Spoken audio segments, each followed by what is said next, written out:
গ্রেপ্তার, জামাত বিএনপি নামে সাধারণ মানুষ পর্যন্ত হয়রানি। আজকে আমরা গার্জেন মহল এত টেনশনে, এত চিন্তায় আমরা বিভ্রান্ত। আমরা সন্তানদের এত দূর পর্যন্ত নিয়ে আসছি, আমাদের জীবন, আমাদের এই এখন বয়স শেষের দিকে, আমাদের সন্তানগুলোকে মানুষ করতে যে আমাদের রক্ত একেবারে পানির মতো হয়েছে। আমাদের চিন্তা, আমাদের টেনশন, আমাদের ঘুম হয় না। এই সন্তানগুলোকে শিক্ষা দেওয়ার জন্য আমরা ঢাকা ইউনিভার্সিটি দেই। কি জন্য দেই?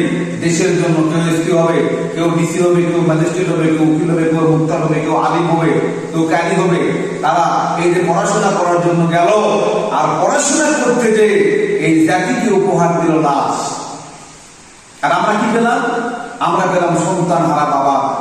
শোক, আফসোস লাগে, আমরা দুঃখ লাগে, আমরা পিতারা আছে কোথায়।